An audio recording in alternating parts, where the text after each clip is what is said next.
रघुनाथान्वितं तं सजीवं साद्वैतं सावधूतं परिजन सहितं श्री कृष्ण चैतन्य देवं श्री श्री राधा कृष्ण पादां सहगण ललिता श्री विशाखान्वितांश्च वांशाकल्पतरुभ्यश्च कृपा सिन्धुभ्येव च पतितानां पावनेभ्यो वैष्णवेभ्यो नमो नमः। हरे कृष्ण कृष्ण कृष्ण हरे हरे, हरे राम राम राम हरे। मैं सर्वप्रथम मध्य गुरुपाद पद्म परमाराध्यतम नित्य प्रविष्ट ओम विष्णुपाद अष्टोत्तर श्रीमद भक्ति वेदांत श्री नारायण गोसाई महाराज मध्य शिक्षा गुरुपाद में पद्म नित्य प्रविष्ट ओम विष्णुपाद अष्टोत्तर श्रीमद भक्ति वेदांत श्री वामन गोसाई महाराज के श्री चरण कमलों में असंख्य कोटि दंडवत प्रणाम कर उनकी आहित की कृपा की वांछा करती हूँ। मैं ग्रंथराज श्री चतन शिक्षा मत तदीय रचिता ओम विष्णुपाद संजय भक्ति ठाकुर के चरण कमलों में अनंत कोटि दंडवत प्रणाम कर उनकी कृपा की वांछा करती हूँ। मैं उपस्थित श्रोता मंडली सभी वैष्णवियों के चरणों में यथा योग्य अभिवादन दंडवत प्रणाम करती हूँ। तो हमारा प्रसंग बहुत अच्छा चल रहा है रति का। रति जो भगवान के प्रति प्रेम होता है, तो कल बहुत अच्छे से हम स्पष्ट किया था, लेकिन जरूर आपको स्पष्ट हो गया होगा कि तीन चीजें हैं, भगवान, जीव और माया। जीव तो हम हो गए, भगवान वो हो गए, और बीच में माया है। इस माया के चक्कर में बहुत सारी चीजें आ जाती हैं, धन भी आ जाता है और सुख संपत्ति भी आ जाती है, सुख दुख भी आ जाते हैं, घृणा, नफरत, एक दूसरे से प्यार, संसार में जितनी भी चीजें हैं ना, वो सब माया में आ जाती है।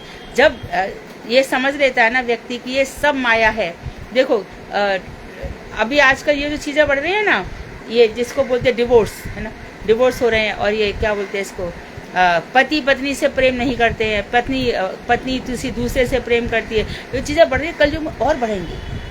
ये तो कलयुग के धर्म में लिखा हुआ है, और बढ़ेंगे। अब हमें से भी कोई भी एक हमारी बहन होगी बहन होगी, बेटी होगी, जिसका पति उसको दुख देता है, या पति ऐसा वैसे पत्नी दुख, ये इस संसार में स्वाभाविक है। अब सवाल ये कि अब करें क्या? यही करना है। किसी भी मानो जो पति भजनशील है, उसकी पत्नी इस तरह से काम करती है, तो पूरा की पूरा उसको यदि थोड़ी भी अक्ल होगी कि उसको अपने पति को छोड़ करके दूसरे से प्रेम नहीं करना है ना, तो वो कभी भी ऐसे नीचे गिरेगी भी नहीं। और मानो गिर गई है तो पति का क्या कर्तव्य है कि तू जा, तेरा काम करे, उससे मुंह मोड़ ले अपना, बिल्कुल और ज्यादा भजन करे। भगवान सब व्यवस्था कर देंगे। इसी प्रकार पत्नियां भी करें। पति ज्यादा दुख देता है, परेशान करता है, तो उसको उसके हाल पे छोड़ दे। कभी भी मत सोचो कि इस पत्नी की वजह से मेरा जीवन चल रहा है, इस पति की वजह से मेरा कभी भी ये बात सोचना ही मत। हम सब अपने सुख दुख के हम खुद ही, हमारे जो भाग्य में हमें सब जगह मिलेगा, कहीं कोई कमी नहीं रहेगी। भजन करके तो देखो, एक भजनशील को इतनी सी भी कमी हो नहीं सकती है। शास्त्र गारंटी दे रहे हैं, गुरुवर्ग गारंटी दे रहे हैं। हो सकता है 2-4 महीने इधर हो जाए, फिर सब सही हो जाता है, कहीं कोई कमी नहीं रहती। एक तो कभी भी हमें धर्म परायण होना चाहिए, और लेकिन यदि कोई धर्महीन बन गया तो क्या करें? तो उससे दुखी होने की कोई आवश्यकता नहीं है। और मैं ऐसा नहीं कहती हूँ कि मेरी सलाह तो यही होती है कि जो गलत कर रहा है उसको बिल्कुल आउट ऑफ द लाइफ करे। तुम्हारे खाने पीने में कभी कोई कमी नहीं। मत सोचो अरे हम तो कुछ कर ही नहीं सकते, हम तो कुछ कमा नहीं सकते, वो देता है इसलिए सब सहते। कोई जरूरत नहीं सहने की। किसको कौन सा जॉब नहीं मिल जाता, और भगवान की भक्ति से क्या कुछ नहीं मिल जाता। हमारे आचार्य में सब कोई अर्निंग करते हैं क्या? आता है ना पैसा, तो भजन और ज्यादा करना।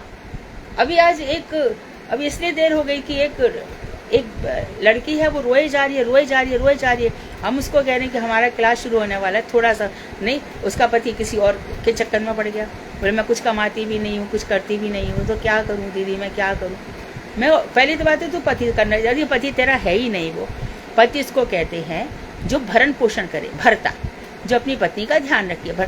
जब वो तेरा पति है ही नहीं, तो तू क्यों इतना डर रही है? भजन कर और काम ढूंढ। कब तक रोएगी? अच्छा बताओ कब तक रोएगी? वो नहीं छोड़ेगा, नहीं जीवन भर भी नहीं छोड़ेगा, तो क्या कर लोगे? और वो जो जीवन भर नहीं छोड़ रहा है, तो हमारा दूसरा महीने में काम हो जाएगा भगवान की कृपा से। कृष्ण ने हमको जन्म दिया है ना, मर के भी तुम वहीं जाने वाले हैं, तो पूरा छोड़ दो। इसलिए भगवान कह रहे हैं कि मेरी शरण में आ जाओ, मैं तुम्हें सब प्रकार से ठीक कर दूंगा। भगवान के अलावा इस संसार में और कोई शरण है ही नहीं। कितने भी दुख दर्द आ जाए, कुछ भी हो जाए, भाई घबराना मत। मैं तुम लोगों से कह दे रही हूँ कि बिल्कुल मत घबराना, बिल्कुल मत डरना। शेर नहीं बन के रहना, शेर बन के रहना। तुम किसके अंडर में हो? जो हजारों राष्ट्रपतियों का भी राष्ट्रपति है, उससे अपनापन तो रख के देखो, उससे प्रेम तो करके देखो। हृदय दौर्बल्य नहीं होना चाहिए, बिल्कुल घबराओ मत। तो जात रति है तो अब इसमें बता दिया कि 5 प्रकार की रतियां होती हैं। तो ये जो हैं, जो ये समझते हैं कि मैं ही ब्रह्म हूं, तो वो कभी भी ललिता जी सज जाते हैं, कभी भी ये मीरा सज जाते हैं अपने आप में, और वास्तव में तो उनकी भगवान में भक्ति है ही नहीं। 5 प्रकार के 5 पंचोपासना है। पंचोपासना के बाद फिर ये निर्गुण उपासना में आ जाते हैं, और निर्गुण उपासना के बाद निर्विशेष उपासना करते हैं, और फिर खाली रह जाते, कल्पना में जीते रह जाते। बड़ी बुरी स्थिति होती है इन लोगों की, क्योंकि हम जो है उसको तो मान नहीं रहे हैं, जो नहीं है उसकी कल्पना कर रहे हैं। जो है भगवान श्री कृष्ण, उनको मान नहीं रहे हैं, और जो भगवान निर्गुण नहीं है, जो निशक्तिक नहीं है, जो निर्विशेष नहीं है, उसकी हम कल्पना कर रहे हैं। ये यहाँ पर हमें बताया गया। अब 5 प्रकार की रतियां कौन कौन सी होती हैं? रति कितने प्रकार की होती है, उसका भली भांति विचार करने पर संसार में 5 प्रकार की रतियां दृष्टिगोचर होती हैं। पहली है शुद्धा रति, दूसरी है छाया रति, तीसरी प्रतिबिंबित रति, चौथी जड़ रति, और 5वीं है कपट रति। खुल गए सारी पोल खुल गई। देखो कैसे खुल रही है। पहले आगे शुद्धा रति, मैंने सबसे पहले शुद्धा रति पकड़ी। शुद्धा रति को शास्त्रों में आत्मरति, भागवती रति, चित्तरति एवं भाव रति भी कहा गया है। ये शुद्धा रति के नाम है। आत्मरति यानी परमात्मा से प्रेम, भागवती रति भगवान से प्रेम, चित्तरति हम तो जानते चित्त स्वरूप, अब हम सब समझ गए भगवान चित्त स्वरूप है और हम चित्त अंश है। जितना अपने आप को ये समझ लोगे ना कि तुम चित्त अंश हो, उतनी ज्यादा जागृति आ जाएगी, उतनी अधिक चेतना आ जाएगी। उस चित्त पुंज का मैं चित्त अंश हूँ, मैं साधारण नहीं हूँ। भगवान श्री कृष्ण ने मुझे अपना बना के भेजा है, बस उनको मैं अपना मान नहीं पा रही हूँ, इसके लिए मुझे दुख दर्द है। जिस समय उस समय जुड़ जाओ, फिर तो भागवती रति, चित्तरति एवं भाव भी कहा जाता है। जीव विशुद्ध दशा में जिस वृत्ति के द्वारा भगवत तत्व के साथ युक्त होता है, उसका नाम रति है। अब रति की परिभाषा बताई कि जीव विशुद्ध दशा, विशुद्ध दशा मतलब क्या हो गया? निर्मल मन, काम क्रोध मद लोभ मोह ईर्ष्या सब हट गए, एकदम शुद्ध चित्त हो गया, बिल्कुल आनंददायी स्थिति आ गई। अब इस चित्त देखो, जब इस आनंद स्थिति में आ जाते हैं ना, तब कहीं भी रहो, स्वर्ग में रहो, नरक तो भगवान भेजेंगे ही नहीं। एक सुदामा जैसी कुटी में भी रहो और चाहे महलों में रहो, कोई फर्क नहीं पड़ता। ये शरीर कहीं भी रहे, सड़क पर रहे, ट्रेन में रहे, बस में रहे, कहीं भी रहे, क्या फर्क है?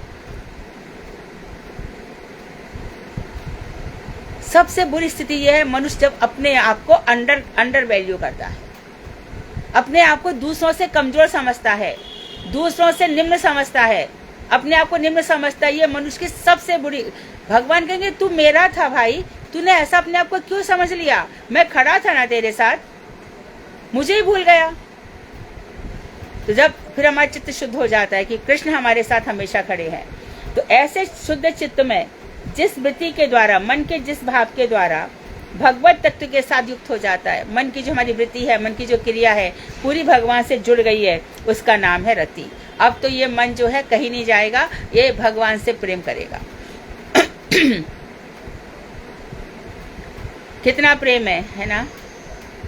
उद्धव जी क्या संदेश लेकर के आए? सब लोग पूछते हैं क्या भगवान ने संदेश भेजा था? भगवान ने ये संदेश भेजा कि सब में मैं व्याप्त हूँ, मैं परमात्मा हूँ, मैं सर्वत्र हूँ, तुम मेरा ध्यान करो। और गोपियों में हर कोई भगवान से प्रेम करती है। तो जब उद्धव जी आए तो सबने क्या कहा? हमको लिखो है कहा, हमको लिखो है कहा, हमको लिखो है कहा, कैन सबैयों लगी। तू ये बता उद्धव, मेरे लिए क्या भेजा, मेरे लिए क्या भेजा? जब उन्होंने कहा कि उन्होंने कहा है तुम सब योग करो, ध्यान करो, अवगुण चितना धरो, मेरा ऐसे कई दफे उन्होंने बताया। फिर अंत में तब गोपियों ने क्या जवाब दिया?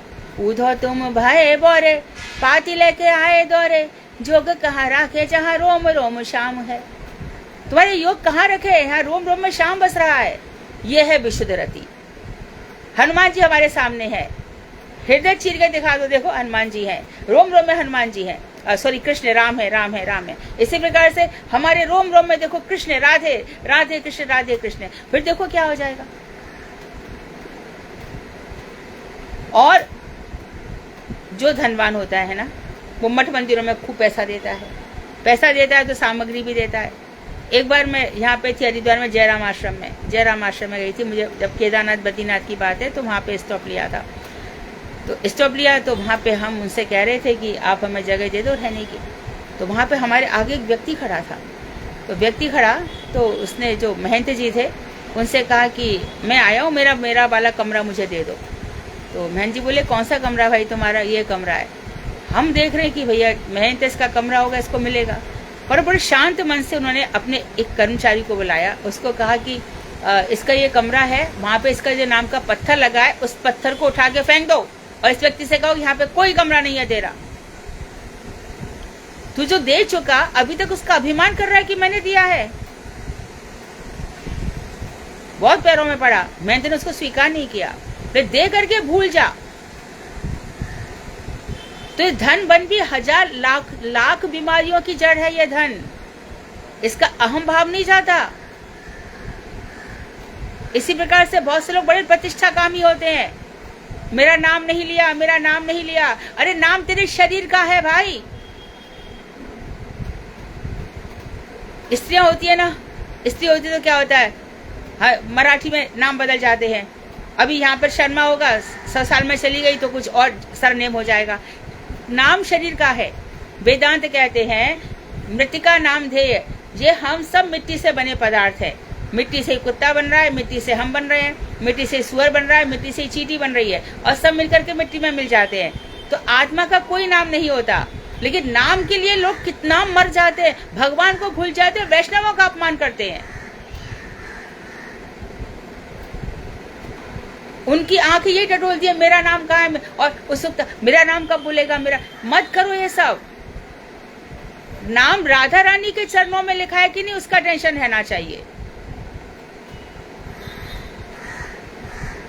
इसी प्रकार से धन की लोलुपता है, प्रतिष्ठाकामी है। तो 3 चीजें याद रखो। और फिर संतान सुख नहीं है। उनकी संतान तो इतनी प्यारी, हमारी तो नहीं है। अरे तुम भी तो किसी की संतान थे, कितना प्यार दिया है अपने माँ बाप को। ये सब मत करो, खुश रहो, आनंद में रहो। खूब भगवान का भजन करो, आनंद तुम्हारे आगे पीछे मंडराता है। 3 चीजें, पुत्रेष्णा, वित्तेष्णा, लोकेष्णा, ये तीनों चीजें छोड़ दो। आनंद ही आनंद है। आएंगी जरूर, स्थिति आएंगी, परीक्षाएं आएंगी भैया, जरूर आएंगी। सीता जी की हम दिखा रहे, सीता जी ने मेरी परीक्षा ली गई, दिखाया कि नहीं दिखाया। कुंती की भी हम दिखा रहे कैसे परीक्षा ली गई है। जगह जगह होने दो ना परीक्षा। गुरु मुख पद्म वाक्य चित्ते करियाए। बस भगवान जी से अपना चित्त गुरु जी से जोड़ लो, और जो गौड़ीय गीति कुछ में जो पद लिखे उनसे जोड़ लो। उन पदों की हिंदी पढ़ो, बार बार स्तुतियों की हिंदी पढ़ो। क्या बढ़िया जीवन जाएगा, सोने सा जीवन, एकदम सोने सा, बिल्कुल। और ऊपर की ऊपर उड़ता उड़ता चला जाएगा, तपोलोक से ऊपर चला जाएगा, ऋषियों से भी ऊपर चला जाएगा। तो ये रति है, विशुद्ध चित्त में रति है। जीव विशुद्ध दशा में जिस व्यक्ति के द्वारा भगवान से युक्त होता है, उसका नाम रति है। उस समय सांसारिक विषयों में जीव की रुचि नहीं होती। सांसारिक विषयों में फिर जीव की रुचि नहीं होती। कैसे होगी बताओ। प्रेम गली अति सांकरी, ताम में 2 न समाये। प्रेम गली अति संकीर्ण है, इसमें 2 चीजें नहीं रह सकती। एक म्यान में 2 तलवार नहीं रह सकती। मतलब जब भगवान से प्रेम हो जाता है तो संसार फीका लगने ही लगता है, अपने आप ही लग जाएगा। वो प्रोसेस ही ऐसा है। फिर एक निष्ठता ही रति का प्रधान लक्षण है। एकायन पद्धति, एकायन एक निष्ठता। कोई पूछ रहा था एकायन का अर्थ क्या होता है। एकायन का अर्थ होता है एक निष्ठता, भागवती रति, खाली भगवान से प्रेम, मात्र एक। तो जो भगवान से प्रेम करते हैं, जिनकी रति वासुदेव में है, जिनकी रति भगवान श्री कृष्ण में है, ये एकायन पद्धति है। तो इसमें नारद इत्यादि ऋषि, और जो 5 रात्रिक पद्धति है वो 5 ऋषियों के द्वारा है। उसमें भी जैसे देवताओं का अर्चन पूजन सब होता है, लेकिन वहां पे 5 रात्रिक एकायन पद्धति में नाम जप ध्यान चलता है, और 5 रात्रिक पद्धति में पूजा अर्चन भी चलता है। तो अभी तक क्या हो रहा था द्वापर में, ध्यान दो, सतयुग में ओम था, ओम में ही सब कुछ था, ओम से ही, तो ओम में बताया जाता था कि देखो राधा कृष्ण का ध्यान ही ओम है। लेकिन ये चीजें धीरे धीरे पलट गई। फिर त्रेता युग आ गया।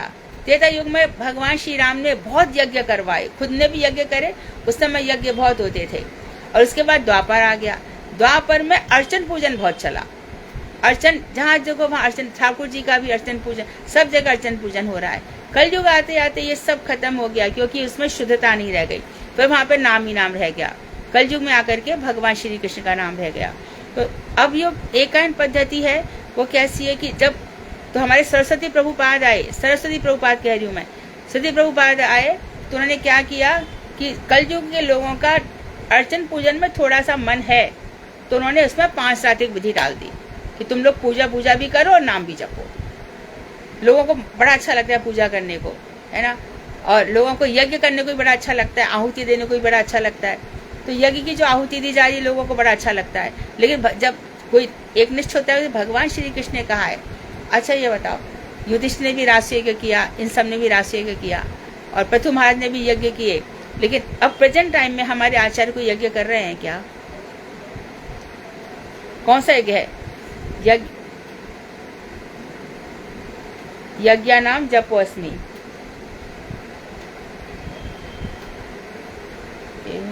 हो गया। राधिका, एक मिनट यहाँ आना।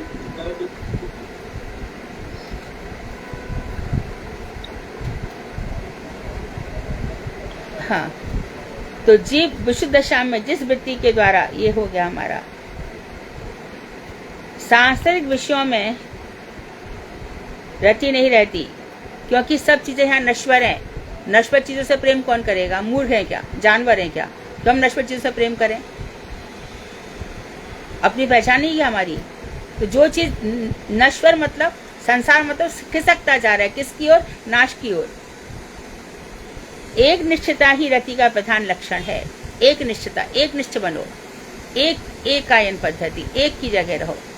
आर्द्रता, मात्सर्य, उल्लास, रुचि, आसक्ति, ये सब रति की ही विभिन्न अवस्थाओं के नाम है। आर्द्रता मतलब चित्त स्निग्ध होने लगता है, चित्त में एकदम बिल्कुल बहाव आ जाता है, भाव से भर जाता है, आर्द्र हो जाता है चित्त। आर्द्र माने होता है गीला। यहाँ पर किससे गीला हो रहा है? प्रेम से, स्नेह से। ये स्नेह से इतना गीला होता है कि दिन भर आंखों में आंसू भरे रहते हैं। भक्तों की आंखें ऐसी ही पानीदार होती हैं, हमेशा उनकी आंखों में पानी, क्योंकि भगवान श्री कृष्ण के प्रेम का दिन रात आस्वादन करते रहते हैं। आर्द्रता। इसके बाद मात्सर्य, मात्सर्य मतलब ही मस्तिता, और इससे भी अधिक बिल्कुल चिकनापन जिसको बोलते हैं, और अधिक प्रेम हो जाता है। और फिर इसके बाद हो जाता है उल्लास।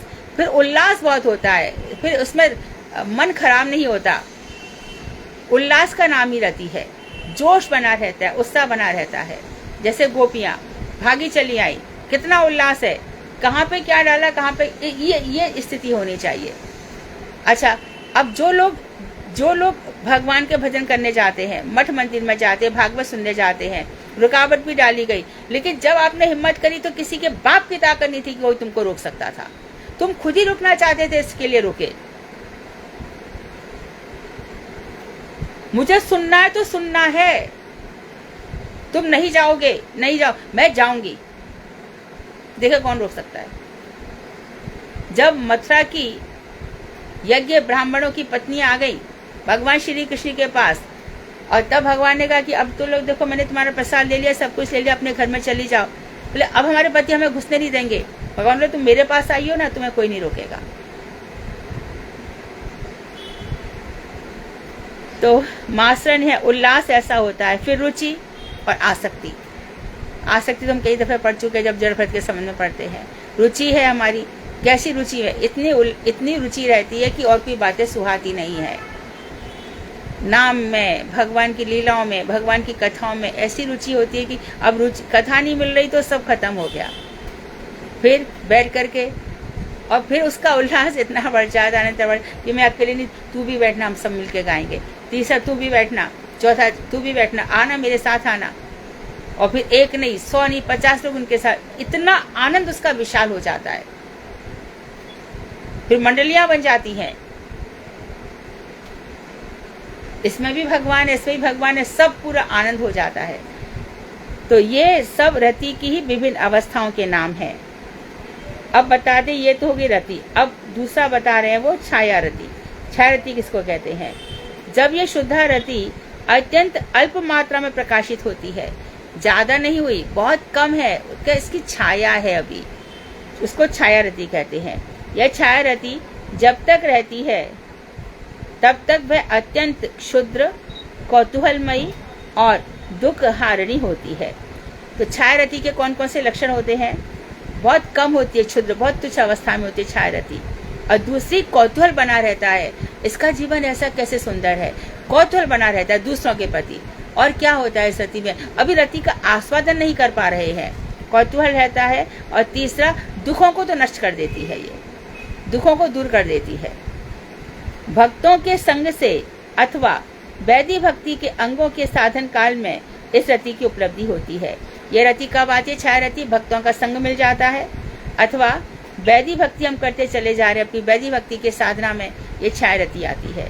पृष्ठ वाले जरा ध्यान देंगे, ये पूछेंगे छाया रति कब कब होती है। छाया रति चंचला होती है, अर्थात स्थायी नहीं होती। साधारण अतत्वज्ञ, जो तत्व को नहीं जानते, ऐसे लोगों में भी भक्त संग के प्रभाव से कभी कभी ऐसी रति देखी जाती है। तो जो लोग तत्व नहीं जानते लेकिन भक्तों को देखते हैं संग में, तो भक्तों के संग से इनके अंदर रति आ जाती है। मानो कोई भक्त नाच रहा है, पुकार रहा है, गा रहा है, उसके संग से राधे राधे राधे राधे, जो भक्त नहीं है वो भी राधे राधे, है ना। और महामूर्ख तो फिल्मों में भी डाल देते हैं, फिल्म गाने में भी राधे राधे राधे राधे। ये तो राधे राधे में इतना, बरसाने में जाओगे, वृंदावन में जाते हैं, वहाँ पे इतना ज्यादा, तो और कहीं नहीं तो जहाँ बैठो वहाँ मजाक में भी राधे राधे, ऐसा हो जाता है। बड़े भाग्य से अतत्व के जो तत्व नहीं जानते, उनमें भी हम देखते हैं कि भक्ति संग के प्रभाव से उसने कभी भी भगवान का भजन नहीं किया, कभी भी गुरु की शरण नहीं ली, है ना। हम लोग इसीलिए क्यों चिल्लाते, बार बार चिल्लाते, देखो, अरे हमने सबको उठा करके एक साथ भजन करा दिया। अरे जो ये बात पूछो कि एक व्यक्ति ऐसा है जिसने गुरु जी का नाम तक नहीं लिया है, और एक व्यक्ति ऐसा है जिसने 3 साल से भगवान का नाम लेके रखा है, 5 साल से, 7 साल से, और एक व्यक्ति ऐसा है जिसने अभी तक, उसके साथ भजन करोगे? हमने सबको एक साथ उठा दिया, सब एक साथ। अरे जिसने इतना पुराना भजन, तेरी मालाएं कितनी अधिक हो चुकी हैं, और जो भी जानता भी नहीं कि कृष्ण तत्व क्या है, उसके साथ भजन करना चाहिए। हमारा काम तो ये है कि हम 4 बजे सबको उठा देते हैं, सबको। अरे तुम उठाने वाले, जीव जब खुद उठेगा, जीव जाग जाग, विभावरी शेष, आलोक प्रवेश, निद्रा छाड़ उठ जीव, सिंगल वचन कहा है, नींद छोड़ उठ, विभावरी शेष। अब रात बहुत कम बाकी रह गई है, सुबह आ गई है, अर्थात जिंदगी अब बहुत कम बाकी है, अब भगवान की भक्ति कर ले। तो सबकी अपनी अपनी अवस्थाएं होती हैं, अपनी अपनी अवस्थाओं में सब भजन करेंगे, कोई किसी के साथ, कोई कितना पुराना है। ये उन लोगों के लिए हो सकता है जिन्होंने भी भगवान की शुरुआत भी नहीं की, गुरुकरण भी नहीं किया, अभी उन लोगों को जोड़ा गया है और उनसे कहा गया कि चलो अब हरि नाम करो, उनके लिए ठीक है, नए लोगों के लिए कर सकते हो। परंतु जो पुराना, एक दिन भी तो उसका भजन ज्यादा बढ़ गया ना, फिर वो नए वालों के साथ भजन क्यों करता है?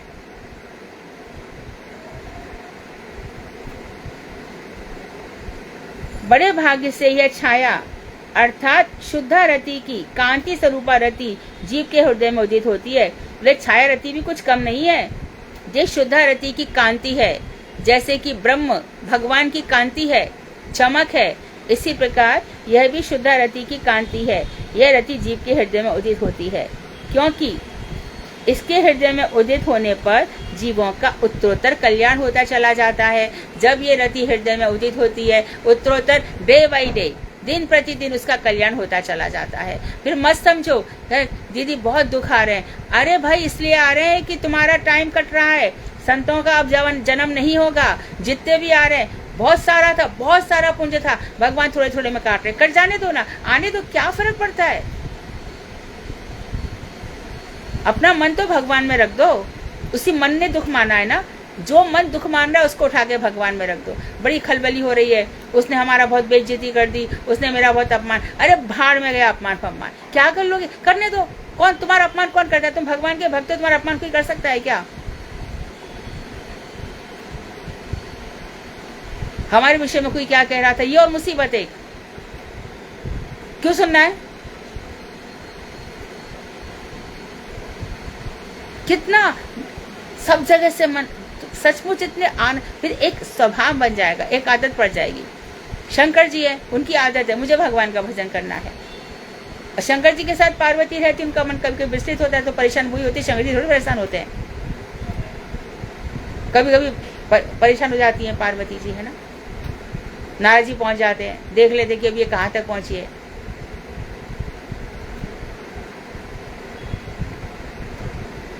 तो बिल्कुल भी परेशान होने की जरूरत नहीं है, एकदम नहीं, पूरा की पूरा। ये सब भारी एक्सटर्नल, जितने भी एक्सटर्नल अफेयर्स हैं, जितने भी बॉडी से रिलेटेड, उनको छोड़ करके भजन करना होगा। हम जरा सा भी कुछ करते तो हमको इतना चाहिए कि चारों तरफ, नहीं भैया ये सब मत करो। तो फिर अब और देखो और क्या बता रहे हैं, देखो कितने सुंदर सुंदर बातें बता रहे हैं। क्योंकि इसके उदय होने से जब छाया रति भी आ जाती है तो दिनों दिन कल्याण होता है। यह छाया रति वास्तविक भाव नहीं है, अभी इसे भावाभास भी कहते हैं, भाव का आभास मात्र है। कैसे, रघुनाथ दास गोस्वामी की समाधि पे एक हमारी बहन बैठी थी, अब तो है नहीं संसार में, बहुत वहाँ पे भाव में एकदम बहुत बुरी तरह से फूट फूट के रो रही थी। इतना रघुनाथ दास गोस्वामी की जो भजन कुटीर है राधा कुंड के पास, वहाँ उनको भाव आ गया। भाव आकर के फिर गुरु जी के पास बात पहुंची। गुरुदेव में यही शब्द कहा था, सेम यही शब्द, इसको अभी भावाभास है। मतलब क्या, क्षणिक है, हमेशा नहीं रहेगा, लेकिन ऐसा रहा तो आगे बढ़ जाएगा। तो कभी कभी हम भावाभास में रोते हैं, फिर वही हो जाता है संसार, वही सब कुछ। और ये भावाभास कभी कभी हुआ, वो भी फल देगा। तो ये भाव का आभास मात्र है। तो इसे भावाभास, यदि विशुद्ध भक्त जनों की कृपा मिल जाती है, ऐसे में कोई भक्त, शुद्ध भक्त आ जाता है, शुद्ध वैष्णव जीवन में शुद्ध वैष्णवों का दर्शन, शुद्ध वैष्णवों की आज्ञा का पालन, शुद्ध वैष्णवों की रुचि के अनुसार उनकी सेवा, ये हमारे जीवन में बहुत चित्त बल देते हैं। भक्ति इनकी कृपा से ही बढ़ सकती है भाई, और कोई बढ़ा नहीं सकता भक्ति को। अपना साधन बल तो होता ही है कि मैं बहुत साधना, लेकिन जब गुरु वैष्णव जैसे आ जाते हैं जीवन में, भक्ति ऐसे बढ़ जाती है। शुद्ध वैष्णव पग पग पे तुम्हें डांटेंगे, चिल्लाएंगे, अरे ऐसा क्यों, ऐसे कर, ऐसे नहीं, ऐसे कर, ऐसे नहीं, ऐसे। और हमारे पूज्यपाद वामन गोसाई महाराज, गुरुदेव तो डांटते थे, बहुत चिल्ला, हम सब पे गुरु जी ने शासन किया सबके ऊपर। वामन गोसाई महाराज बड़े प्रेम से, बहुत शांत दिमाग से, हम समझते हैं कि ये ठीक नहीं है, हम समझते हैं ये भक्ति के अनुकूल नहीं है, हम समझते हैं शास्त्रगत बातें नहीं, इस तरह से बातें करते हैं। हमेशा ये कहते थे, इतने वक्ताओं को तो वो कहते थे मुखस्थ और बमन। ये लोग श्लोक याद करते और आकर के उल्टी जैसे कोई कर देता है, पटक देते हैं, फिर अपने वो ही संसार हो जाता है इनका। ऐसे लोग किसी के हृदय को परिवर्तित नहीं कर सकते थे। ये वामन गोसाई महाराज कहते हैं, उनके पास चले जाओ, इतना चित्त वृत्ति उनकी भगवान में लगी रहती थी, दूर से इतने वाइब्रेशंस उनके निकलते थे, इतना ऑरा, इतना लावण उनका निकलता था, उसको देख करके सारी चित्त वृत्तियां शांत हो जाती थी। बस उनके ऐसा लगता था चरणों में पड़े रहो। और ये भी हर किसी को ये उपलब्धि थोड़ी है। जिसको सचमुच भगवान ने भजन की पोटेंसी देखी है, कौन किससे मिलेगा, ये भगवान की इच्छा रहती है। कौन से दो परमाणु मिलेंगे, जो भगवान, कौन से दो जीव आपस में मिलेंगे। नित्यानंद ठाकुर होंगे तो जीव गोस्वामी होंगे, नवदीप धाम की परिक्रमा कराएंगे, वो नवदीप धाम की परिक्रमा अलग होगी। और एक हम गिर रहे हैं, पड़ रहे हैं, ऊपर से उछल रहे हैं, कूद रहे हैं, कथा एक ऐसी परिक्रमा होती है तो उसका असर कहाँ इतना हो रहा है। देखो नवद्वीप धाम की जो रज है वो चिन्मय रज है, जहां नश्वरता लौकिकता नाम की चीज नहीं है। पैर रखते ही वृंदावन धाम में चले जाओ। हम लोग एक साथ प्रेमानंद प्रभु थे मेरे साथ में, तब की बात है, हम लोग चल रहे थे, अचानक पैर आगे बढ़ा। अरे प्रभु जी रमण रहती है क्या? बोले हाँ देख यहाँ की चिन्मय रज का अनुभव हुआ ना। ऐसे गोवर्धन जा रहे हो, वहां पे हम परिक्रमा कर रहे हैं, मेरे साथ कौन जा रहा है, कौन ये कर रहा है, क्या कर रहा है? अरे छोड़ो, मेरे सनातन गोस्वामी ने कैसे परिक्रमा दी, मेरे रूप गोस्वामी यहाँ पे कैसे रह रहे थे, मेरे श्रीमन महाप्रभु रघुनाथ दास गोस्वामी, अरे उनके ध्यान में मैं चलूंगा, उनके ध्यान। तो गोवर्धन की परिक्रमा लगी। तो घर में बैठे थे, यदि वहां पर गए और वहां की चिन्मय रज का एहसास ही नहीं हुआ तो प्रेम कैसे होगा भगवान से। गुरु वैष्णवों का अनुगत्य यही तो होता है। गुरु वैष्णवों के अनुगत्य में भजन करना है, श्रीमन महाप्रभु के अनुगत्य में भजन करना है। महाप्रभु ने क्या कहा था हमसे उसको सीखना है। मेरे मन में क्या आ रहा है उसका क्या वैल्यू है, तेरे मन की कीमत क्या है भाई। इसका मन, उसका मन, उसका मन, हजारों लाखों का मन है। इन मन के हिसाब से थोड़ी भक्ति होती है। भक्ति होती जो गुरु वैष्णव और ऋषियों ने हमको बताई है, शास्त्रों ने, मंत्रों ने हमको दिखाई है। तो मंत्रनिष्ठ बनो। मंत्रों के अर्थ भी स्पष्ट नहीं हो रहे हैं। जिसकी भक्ति कम होती है ना उसका दुस्साहस बहुत होता है, वो ज्यादा बातें करता है।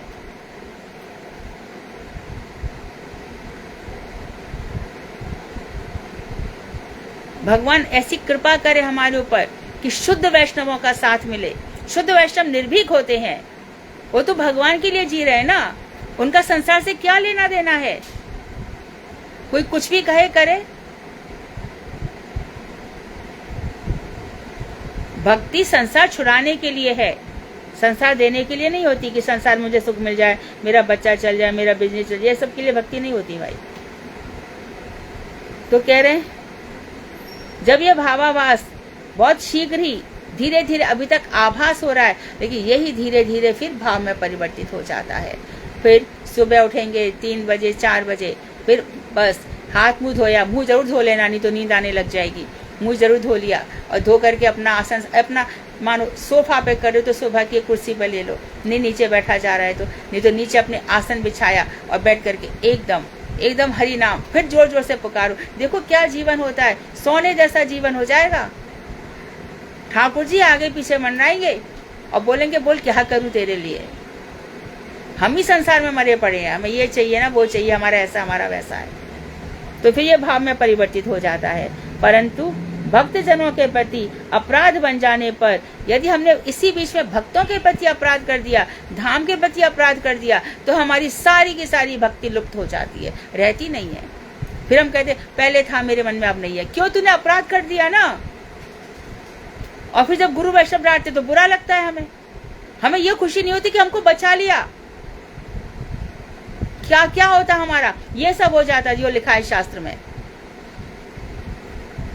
वही लोग हैं जो हमें सुधार सकते हैं। बड़े प्रसन्न हुआ करो, महाराज जी ने कुछ कहा, महाराज जी ने कुछ मुझे अपना समझा, तो इग्नोर करेंगे क्या जरूरत है। गुरु वर क्या घर घर जाके डांटते क्या सबको, और उसमें भी हजारों लाखों में किसी एक को बोल दिया कि ऐसे नहीं ऐसे करना चाहिए। महाराज जी के है ना मस्त मालिश चलती थी, बराबर है, गुरुदेव की सुबह भी कभी शाम को भी हो जाती थी सब भक्तों को। तो महाराज जी से पूछा गया, महाराज जी आपकी बपू सेवा बड़ी है कि वाणी सेवा बड़ी है। महाराज जी कहते थे कि शरीर की सेवा करने वाले हो सकते तुम लोग जो मेरे साथ इतनी शरीर की सेवा कर रहे हो मेरे इतने निकट नहीं हो, और जो मेरी वाणी का प्रचार कर रहे हैं वो मेरे ज़्यादा निकट हैं।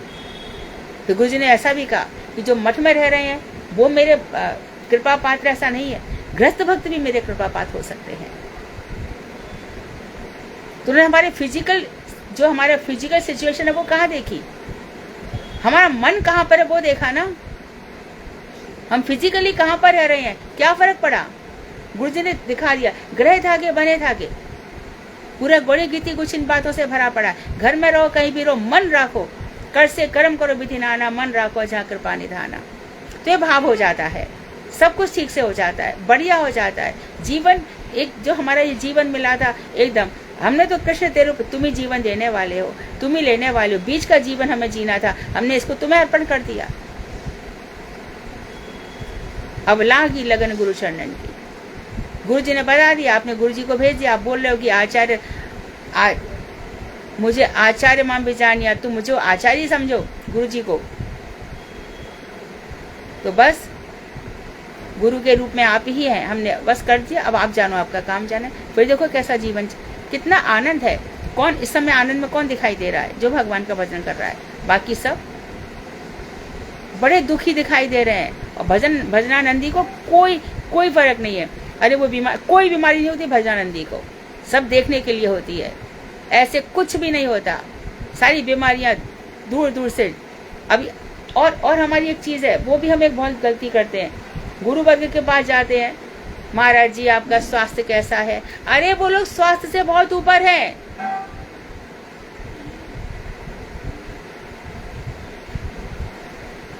वो क्या, वो उनको जो सही शुद्ध है ना, वो घंटों थोड़ी टाइम वेस्ट करेंगे। वही भी मेरे को ये सुबह जगा, फिर दोपहर को ऐसा हो गया, फिर शाम को मुझे संडास हो गई, सुबह नहीं, ये सब करेंगे क्या बैठ करके वो लोग?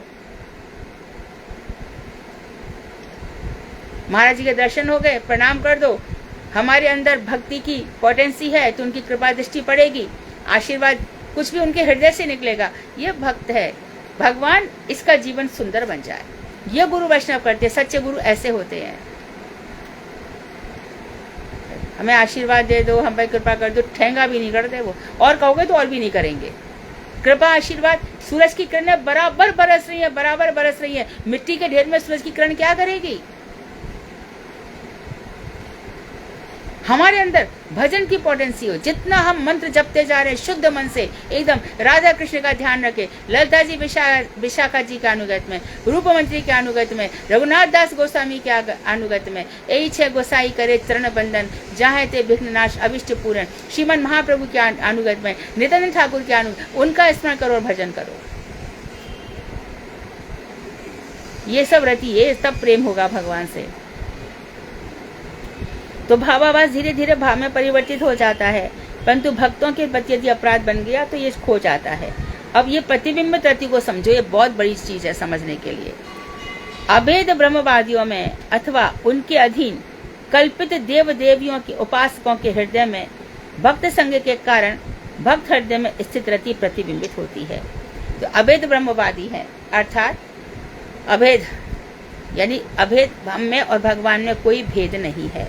इनको अभेद ब्रह्मवादी हम स्पष्ट कर चुके हैं, शांकर मत। ये लोग क्या करते हैं, अथवा इनके अधीन में बहुत सारे जो मत कल्पित हुए हैं, ये लोग जो देव देवियों की उपासना करते हैं, है ना, ये लोग क्या मानते हैं शंकरवादी, ये सारे देवी देवताओं में भगवान ढूंढते हैं। पंचोपासक भी नहीं, ये सर्वोपासक होते हैं।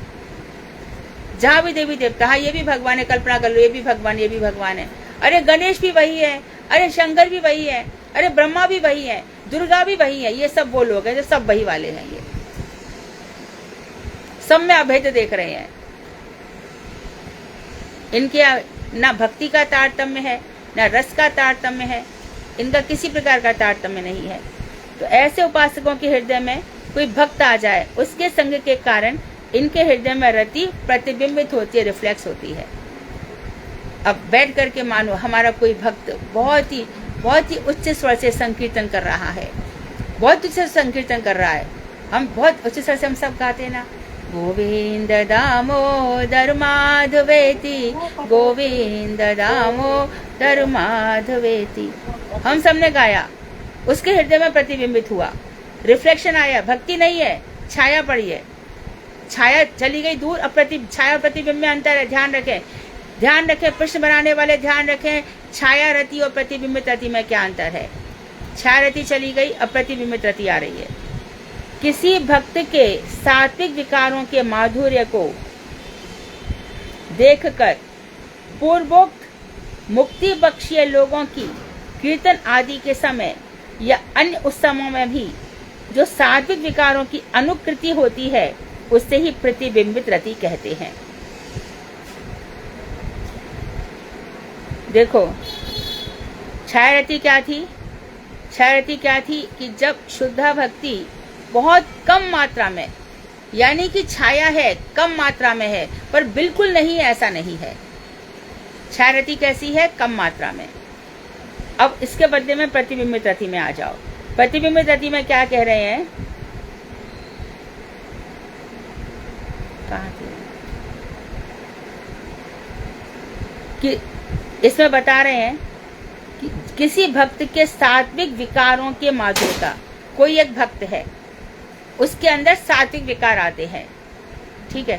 सात्विक विकारों के जो माधुरी है, उसको देखकर, जो हमने जिनके विषय में बताया गया है कि जो सर्व देवताओं के उपासक हैं, ये मुक्ति चाहते हैं, ऐसे मुक्ति पक्षीय लोगों की जब हम कीर्तन इत्यादि करते हैं, उस समय या कोई अन्य उत्सव हो गए, हमारे जन्माष्टमी उत्सव हो गए, राधाष्टमी उत्सव हो गए, जो सात्विक विकारों की अनुप्रति होती है, नकल सी करते हैं।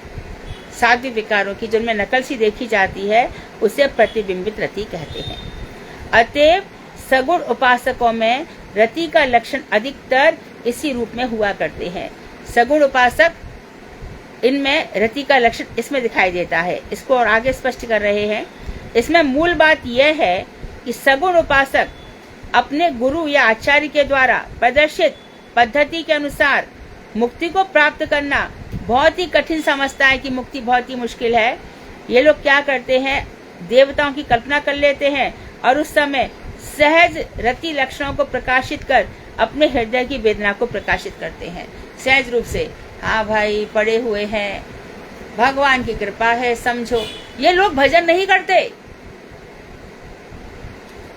मुक्ति चाहते हैं।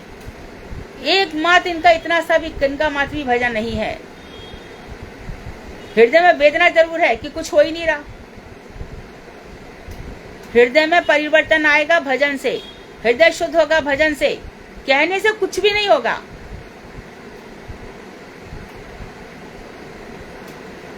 कितने ही ऐसे हमारे, हम मथुरा में देखा ना, आप लोगों ने भी जो मथुरा वृंदावन, सुबह उठते हैं, सुबह उठ करके 3 बजे उठ करके कहाँ पे देखा, अरे वो तो जमुना जी की बुर्ज पर चले गए, बुर्ज पर बैठ करके हरिनाम कीर्तन चल रहे हैं। कभी इतनी देर में कभी पाँव फट गई, सूर्य उदय हो गया, सब लोगों की भीड़ हो गई। अरे मैं तो, ये भजन करने वाले हैं, और ये भजन तो किया नहीं, हम तो कर रहे हैं, कुछ हो नहीं रहा है, हमने तो जहाँ भी मान लिया, यहाँ भी मान लिया। देखो ठाकुर जी के आगे अर्जी लगा रखी है, अब उनकी मर्जी है। ये सब वो लोग हैं जो भजन नहीं करते। इनसे प्रभावित होना मत।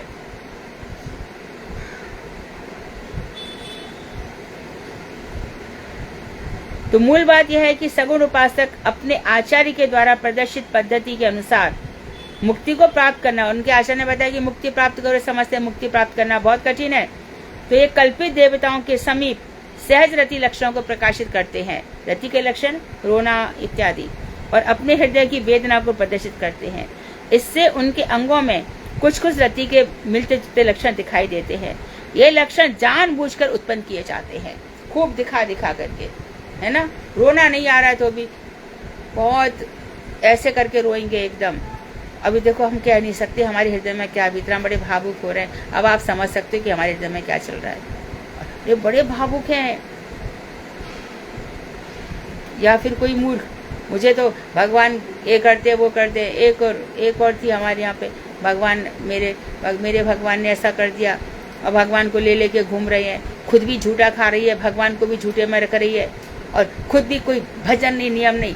ऐसे ठाकुर जी को दुख देते, हाथों में ले जा करके। ऐसा मत करना, कभी कभी भूल के भी मत करना। ठाकुर जी को दूसरे घर में रख दो, उनकी सेवा में। मानो तुमको लग रहा कि सेवा नहीं करेगा, तो ठाकुर जी को एक डिब्बे में रख दो।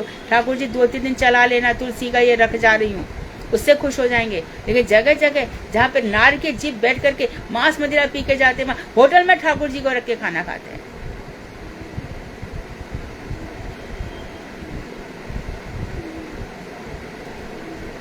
और फिर हम तो घर में बोली आए हैं, भगवान इस घर की रक्षा करना। भगवान तुम्हारे नौकर हैं क्या? अरे भगवान खुद ही रक्षा करते हैं। बस यदि कोई भक्त होगा तो कहेगा मैं आपकी आज्ञा दो, मैं चली, आपका घर है, अपना संभालो आप, जो ये भी चलो ठीक है, आप ऐसा करना, ये कौन सी बात है? आपका ये सब कुछ, आप ही सब कुछ करने वाले। तो इनमें रति के लक्षण देखे जाते हैं कि झूठे होते हैं एकदम, ये जानबूझ करके करते हैं, या कभी कभी हृदय वेदना प्रदर्शित करते समय अपने आप ही उत्पन्न हो जाते हैं। जब कोई हृदय की वेदना करते तो रोने भी लगते हैं। इन लोगों का चरम लक्ष्य भोग या मुक्ति संबंधी सुख की प्राप्ति होता है, या तो भोग चाहते हैं या मुक्ति चाहते हैं ऐसे लोग। छाया या प्रतिबिंबित रति, अब इन दोनों में अंतर बता रहे हैं। दोनों ही रति का आभास मात्र है। रति नहीं है, लगता है कि प्रेम है पर प्रेम नहीं है। आभास मतलब लगना, ऐसा लगता है, it appears to be there but it is not there. शुद्ध रति नहीं, शुद्ध रति केवल भगवत निष्ठ होती है। शुद्ध रति वही होती है भगवान, और इसमें गूंगे का गुड़ है ये, गूंगे का गुड़। गूंगे का गुड़ मतलब कोई बताएगा थोड़ी मेरे को साथ क्या क्या होता है। हाँ, कोई उन्नत भक्त मिल गया अपने से, वहां पर वो रह नहीं पाएगा, वहां पर ऐसा मेरे साथ होता है, बहुत अच्छा चल रहा है, आगे इसी तरह से बढ़ो, तो बहुत अच्छी भक्ति चल रही है, ऐसे गुरु वर्ग कहेंगे। अर्थात नित्य भगवत स्वरूप ही इस रति के विषय होते हैं। भगवान का स्वरूप ही इस रति का विषय होता है, अर्थात भगवान ही भगवान। जब जीव इस रति का आश्रय होता है, कल्पित देव देवियों के उपासकों के मतानुसार जीव नित्य तत्व नहीं है। और जो ये कल्पित देव देवी हैं यानी शंकरवादी, इनके समय जीव नित्य नहीं है। नहीं, जीव हम तो नित्य हैं। जीव के लिए क्या कहा गया है? नित्यो नित्यानाम। भगवान के लिए कहा गया कि वो नित्य है नित्यों के बीच में, और जीव भी नित्य है क्योंकि अंश है। वही लाइन हमने रटवा दिया सबको। ऐसा कभी नहीं था जब तू नहीं था, और ऐसा कभी नहीं था मैं नहीं था। मैं सनातन हूँ, जीव तू सनातन है। सनातन अर्थात हमेशा ही है। सनातन धर्म ही हिंदू धर्म है। सनातन धर्म में हम जानते हैं, हम भगवान की पूजा करते हैं, हम किसी को दुख नहीं देते, हम अभद्र व्यवहार का जीवन नहीं जीते। हम यहाँ दुख झेल सकते हैं, दुख दे नहीं सकते। हमारे न तितिक्षा है। हमारे भगवान श्री राम 1 मिनट में अयोध्या को ऐसी छोड़ के चले जाते हैं। राजीव लोचन राम चले तज बाप को राज बटाऊ की नाई। जैसे पथिक धर्मशाला को छोड़ के चल देता है, ऐसे भगवान ने अयोध्या छोड़ दी। तो कोई हमसे कहे कि घर छोड़ दो, हाँ छोड़ देंगे, चल। ईट पत्थरों के घर को तू घर कहता है क्या? ऐसे ईट पत्थर के घर कितने पड़े रहे। तो कल्पित देव देवियों के उपासकों के मतानुसार जीव नित्य तत्व नहीं है। उनके लिए देवी देवता भी झूठे हैं, जीव भी झूठे है। इसलिए वह रति का आश्रय हो ही नहीं सकते, वहां पर रति का आश्रय हो नहीं सकता। साथ ही भगवान का भी कोई स्वरूप प्राप्त विशेष नहीं है, क्योंकि अंत में अभेद ज्ञान ही उनका प्रयोजन होता है। भगवान भी उनके लिए स्वरूपगत नहीं है, क्योंकि वो तो भगवान से एक होना चाहते हैं। ईश्वर सायुज्य, ब्रह्म सायुज्य, मैं ही ईश्वर हूँ, मैं ही ब्रह्म हूँ, ये ऐसे होते हैं। इसलिए उनके विचार से शुद्ध रति का विषय शुद्ध ब्रह्म भी नहीं हो सकता। तो शुद्ध रति में उनके सामने कॉन्सेप्ट ही नहीं है, भगवान ही नहीं है, लक्ष्य ही नहीं है, उद्देश्य ही नहीं है, तो शुद्ध ब्रह्म भी नहीं हो सकता। इसलिए अभेदवादियों में जो रति दिख पड़ती है वह शुद्ध रति का प्रतिबिंब अथवा जड़ रति का रूपांतर मात्र है। इसलिए इन ब्रह्मवादियों में जो थोड़ा बहुत प्रेम देखा जा रहा है, बहुत सारे ऐसे लोग हरिद्वार में चले जाओ, भरे भरे ऐसे लोग, तो कहते अरे बाबा जी बहुत वैसे हैं बाबा जी। और आ जाओ नागा बाबा, अरे उसने घर संसार सब छोड़ दिया है, नागा बाबा आ जाओ, हरिद्वार में आ जाओ, इस आश्रमों में ये सब ऐसे ही बाबा जी पड़े हुए हैं, एक भी भजन नहीं करता है, वो दिखाएंगे ऐसे। तो ये जो अभेदवादियों में ये जो भगवान के प्रति प्रेम दिखाई पड़ रहा है वह प्रतिबिंब है अथवा जड़ रति का रूपांतर है। कहीं कहीं यह कपट रति भी हो सकती है। जिस जगह पर रति के आश्रय जीव अपनी सत्ता को अनित्य मानते हैं, पहले समझ लो, जीव जो अपने को अनित्य मान रहा है, अरे अनित्य शरीर है आत्मा, तू अनित्य नहीं है भाई। इसी आत्मा को लेकर के तेरे को इतने पड़ाव पड़ गए, आगे और पड़ाव पड़ेंगे, इसी आत्मा के साथ जीना है। यही आत्मा शरीर धारण करेगी, इसी आत्मा को। तो हर उसमें बहुत सारे तुम्हारे मालिक मिल जाएंगे, बहुत सारे नौकर मिल जाएंगे, बहुत सारे साथी सहचर माता पिता मिल जाएंगे। इसी आत्मा को लेके चलना है।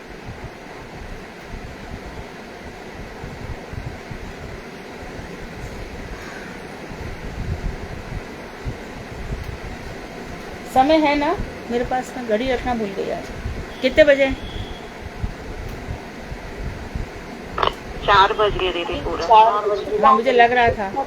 अच्छा हाँ हाँ, तो मैं स्टॉप करती हूँ है ना। तो भाई उपासकों की रति अनित्य है। तो देखो ये विषय परमेश्वर को निर्विशेष अर्थात स्वरूप शून्य निराकार आदि मानते हैं। तो ये जो शंकरवादी हैं ये परमेश्वर को निर्विशेष अर्थात स्वरूप नहीं है भगवान का। भगवान, ध्यान रखो, भगवान का रूप और भगवान में अंतर नहीं है। भगवान के गुण और भगवान में अंतर नहीं है। भगवान और भगवान की लीला में अंतर नहीं है। भगवान और भगवान का धाम ये सब एक हैं। भगवान और भगवान का धाम एक ही है, ध्यान रखना। भगवान का रूप और भगवान एक है। इन सब बातों को लिख के रखो अपने हृदय में।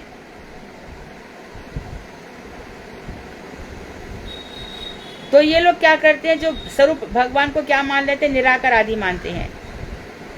वहां उपासक की रति अनित्य, औपाधिक, कपट, जड़गत ज्यादा प्रतिबिंब होती है। तो वहां ऐसे उपासकों की रति कैसी है, शरीर के साथ ही खत्म हो जाती है।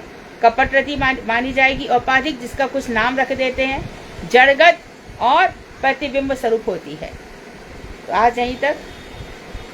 कल इसी को सुनकर के मालूम है बहुत सारे हमारे जो चीज़ें हैं वो खुल जाएंगी।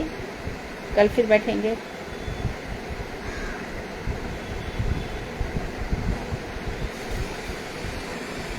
और इसके बाद हमारी शुरू हो जाएगी। ये जब हम समझ लेंगे तब प्रेमा भक्ति प्रारंभ हो जाएगी।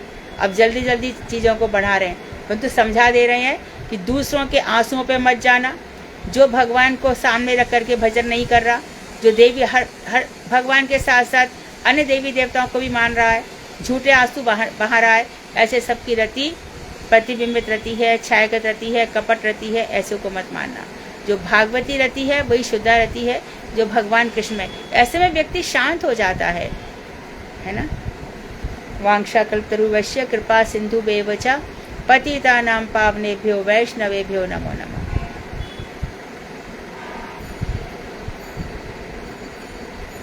हरे कृष्णा दीदी। धन्यवाद। हाँ दीदी, सगुण उपासक कौन होते हैं? ये होते हैं जो ये विभिन्न प्रकार के देवी देवताओं को मानते हैं ना। तो इन सगुण हमारे भगवान, देखो हमारे भगवान तो निर्गुण है, हम तो मानते हैं, क्योंकि प्राकृत गुणों से रहित ठाकुर जी हैं हमारे। और जब हम भगवान श्री कृष्ण में आते हैं ना सगुण, तो उनके अंदर हम सगुण भी कह सकते हैं। कैसे कि हमारे भगवान श्री कृष्ण के अंदर गुणों का अपार भंडार भरा पड़ा है। 64 प्रकार के गुण हैं उनके अंतर्गत। तब हम उन सगुण को लेंगे। और इनके लिए मानेंगे सूर्य चमकता है, दुर्गा जी शक्ति देती है, शंकर जी हमारे कष्टों को हरते हैं। इस तरह से सगुण उपासक हो जाते हैं। अच्छा दीदी, एक और प्रश्न है कि जो इसमें कहा बताया गया है कि मुक्ति को प्राप्त करना बहुत ही कठिन समझकर कल के देवी देवताओं के समीप सहज होती लक्षणों को प्रकाश कर अपने हृदय की वेदना को प्रकाशित करते हैं। मतलब अर्थी का जो मुक्ति को प्राप्त करने के लिए, तो ये भी कुछ ना कुछ तो दीदी वो उपासना। हाँ, इनके आचार्य ये जो पद्धति बताते हैं ना कि तुम मुक्ति को प्राप्त करो, तो उनके पास कोई एक प्रोसेस नहीं होता। कभी ये कहेंगे कि निर्गुण की उपासना करो, निराकार की उपासना करो, और फिर कभी इनको देवी देवताओं की उपासना बता देते हैं। तो इसके लिए इनकी ये जो उपासना है बहुत ही कठिन है। और खुद भगवान ने भी कहा है, क्लेशोधिक तरस्तेषाम अव्यक्त आसक्त चेतसाम। तो जो अव्यक्त है, जो प्रकट नहीं है, उसके ऊपर अपना ध्यान लगाना बहुत ही कठिन है अर्जुन। गीता में भगवान ने साफ कहा है 15वें अध्याय में, बहुत ही क्लेश है, बहुत ही कष्टप्रद है। तो मुक्ति कैसे मिले? अब मुक्त कौन होगा? शरीर मुक्ति है क्या? पहले तो ये सोचना पड़ेगा ना। आत्मा तो मुक्त हो नहीं सकती। आत्मा मुक्त है, लेकिन उसको शरीर तो धारण करना ही पड़ता है ना। आत्मा चित्त स्वरूप है। अभी हम अपने शुद्ध स्वरूप को जब जान जाएंगे, शुद्ध स्वरूप को पहुंच जाएंगे तो हम नित्य धाम में पहुंच जाएंगे, फिर आने की जरूरत ही नहीं है। भगवान ने जब एक दफे हमको छोड़ दिया, स्वतः शक्ति दे दी, तब हम अपनी भोग बुद्धि और भगवान के प्रति बुद्धि के कारण इस संसार में घूम रहे हैं। तो मुक्ति कहाँ है? मुक्ति क्या है? काटो जम की फांसी। आवागमन से मुक्त हो जाए तो मुक्त होते हैं, और आवागमन से मुक्त होने के लिए भगवान मुकुंद की शरण में जाना पड़ेगा। मुक्तिम ददाति ते मुकुंदा। तो मुक्ति का तात्पर्य यह है जन्म मरण से छुटकारा। वो कैसे मिले?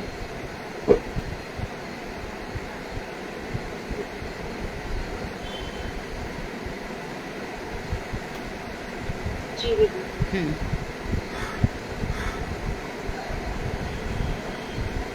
हरे कृष्ण। हरे कृष्ण।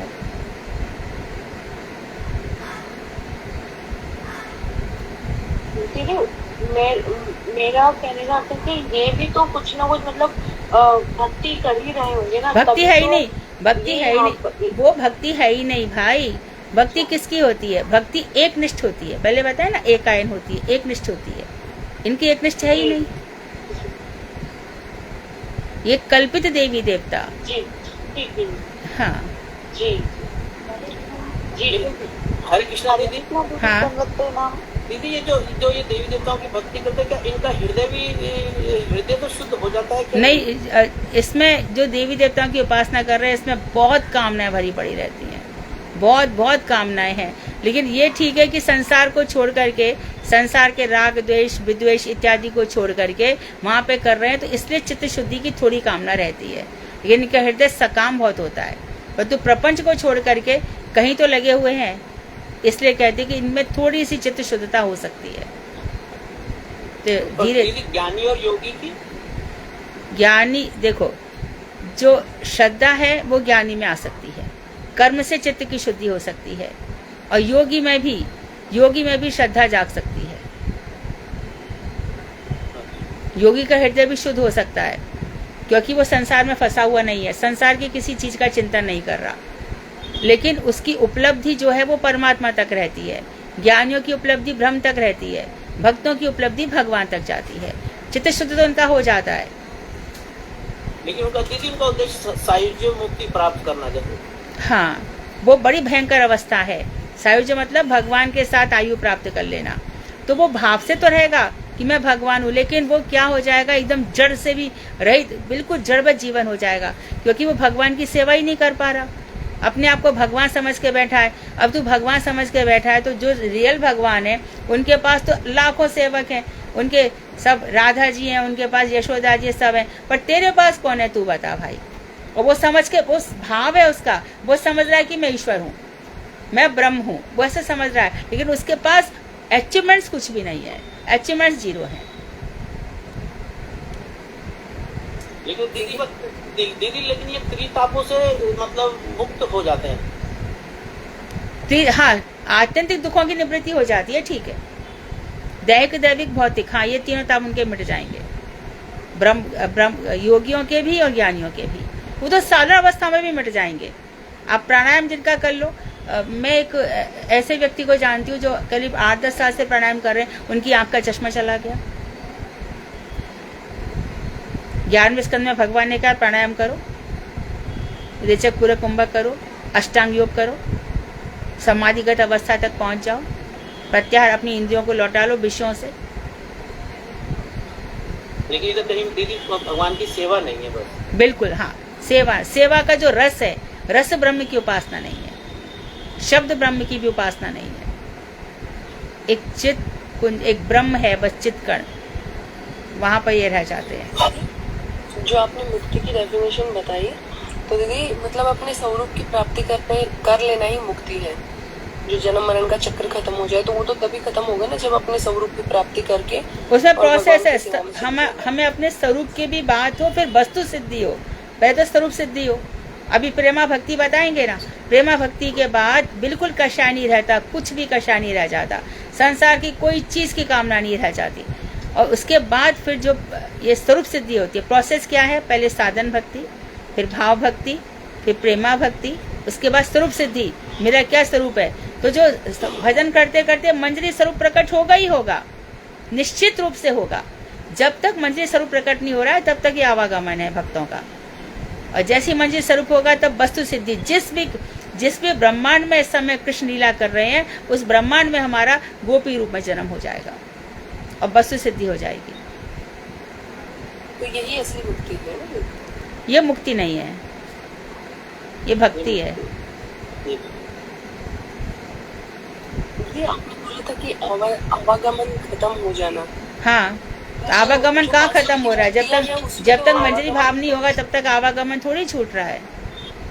मुक्ति आत्यंतिक दुखों की निवृत्ति, दुखों का अत्यंत मिट जाना, ये मुक्ति है। जो हमने बताया कि वो तो प्राणायाम इत्यादि करो उससे भी हो जाता है।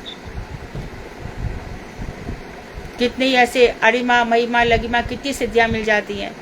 तो जो हमारे प्रचेता गण थे वो पानी के नीचे तपस्या कर रहे थे ना, समुद्र के नीचे, और कितना भूखे रह करके तपस्या हो जाती है। वो सिद्धियां आ जाती हैं इसमें, योगियों को आ जाती हैं। भक्तों का हृदय बहुत एकदम प्रेम से आप्लावित रहता है, प्रेम से सराबोर रहता है। वो प्रेमी भक्त होते हैं, कृष्ण के लिए रोते हैं, कृष्ण के लिए छटपटाते हैं। फिर वो राधा जी के महाभाव तक, किल किंचित भाव, मादन मोदन भाव, वो राधा जी के उन्हीं भावों में वो डूबे रहते हैं।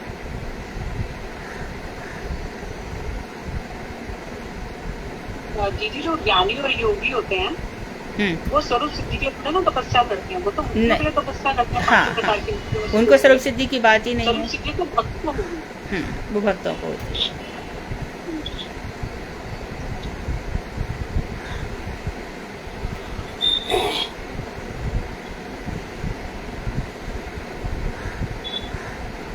और कीर्तन करें? हाँ, माधवी का है। माधवी है ये, मैं हाँ गाओ। दीदी है। हरे कृष्णा दीदी दंड। हरे कृष्णा माधवी। हाँ, धन मोरा नित्यानंद, पति मोरा गौरा चंद्र। धन मोरा नित्यानंद, पति मोरा चंद्र। प्राण मोरा युगल किशोरा, प्राण मोरा युगल किशोरा। अद्वैत आचार्य गला, गदाधर मोरा कुल। अद्वैत आचार्य गला, गदाधर मोरा कुल। नर हरि विलासई मोरा, नर हरि विलासई मोरा। धन मोरा नित्यानंद, पति मोरा गौरा चंद्र। प्राण मोरा युगल किशोरा। वैष्णवेर पद धूली, ताहे मोर स्नान केली। वैष्णवेर पद धूली, ताहे मोर स्नान केली। तर्पण मोरा वैष्णवेर नाम, तर्पण मोरा वैष्णवेर नाम। विचार करिया मने, भक्ति रस आस्वादने। विचार करिया मने, भक्ति रस आस्वादने। मध्यस्थ श्री भागवत पुराण, मध्यस्थ श्री भागवत पुराण। धन मोरा नित्यानंद, पति मोरा गौरा चंद्र। प्राण मोरा युगल किशोर। वैष्णवेर उच्छेष्ट, ताहे मोर मनोनिष्ठ। वैष्णवेर उच्छेष्ट, ताहे मोर मनो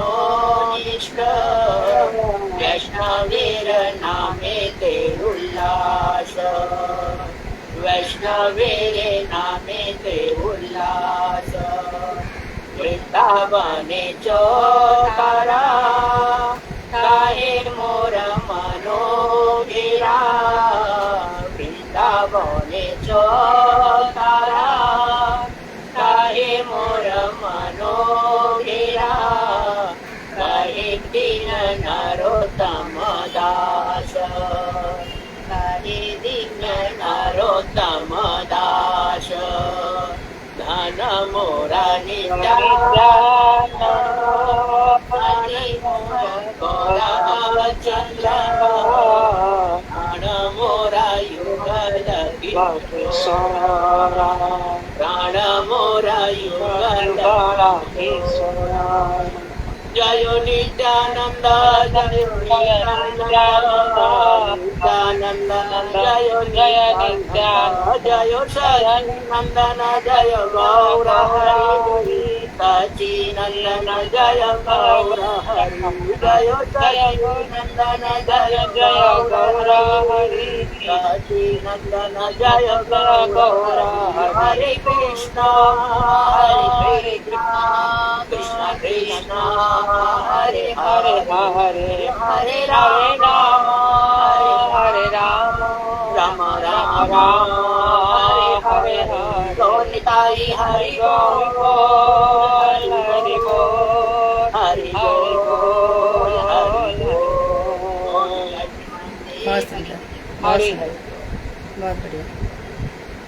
वांछा कल्पतरु वैश्य कृपा सिंधु वेवचा पतितानां पावनेभ्यो वैष्णवेभ्यो नमः। हरे कृष्णा, हरे धन्यवाद। हरे कृष्णा, धन्यवाद।